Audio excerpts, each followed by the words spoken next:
Well, what a fascinating article posted in the Whistle Out website with the NBN urging fibre to the node customers to upgrade to fibre to the premise ahead of disaster season. And it says on top of that, it's faster and FTTP is more resilient.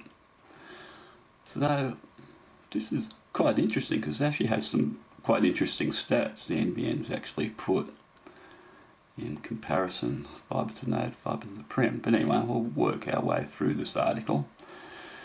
This is quoting the NBN. It says fibre to the prem is more reliable in extreme weather because it uses a direct fibre connection to your home, which is less affected by weather and has fewer points that rely on power, said the spokesman. Of course, it's absolutely true. Basically, fibre to the prem in the field doesn't have any power at all.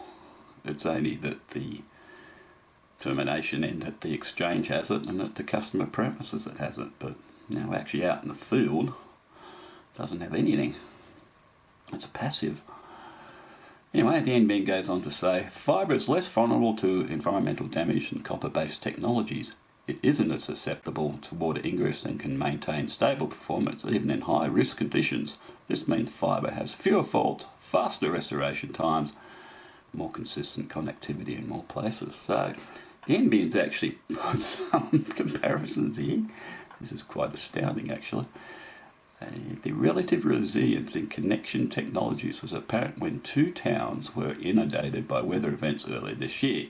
So this is the floods up in Queensland, northern Queensland, coastal Queensland. Townsville, which mainly uses fibre to the prem, experienced 13.4% of related outages compared to Ingham, which mainly uses fibre to the node network, saw 86.6%.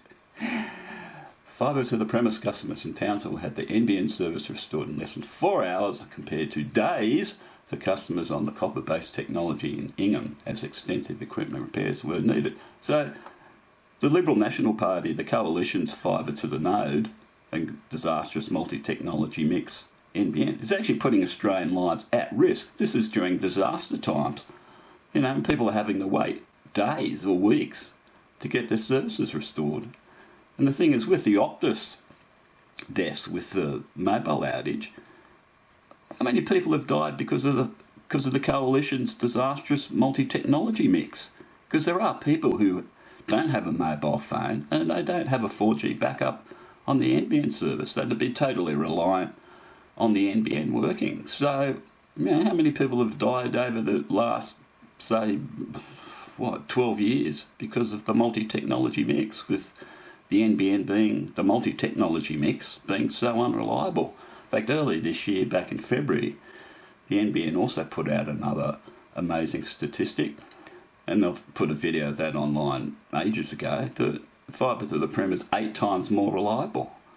So, you know, people trying to ring 000 when their fibre to the node or fibre to the curb or basement or HFC's dropped out, and that's the only thing they've got, and they've just died, and then, you know, the NBN services come back up or something. You wouldn't know.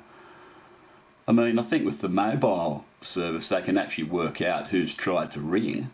It'd be interesting to know if there's an equivalent way of working out if someone's got a fibre to the node service not working, they've tried to ring 000 and it hasn't worked because it's dropped out, and they don't have a 4G backup or mobile phone or something. It'd be interesting to know if that statistic's available. But anyway, maybe that should be a topic of discussion at the next Senate estimates hearing, along with what I've just read out. So anyway, it's just further proof that the coalition, the Liberal National Party's copper wire-based NBN is a complete pile of rubbish and actually is putting Australians at risk.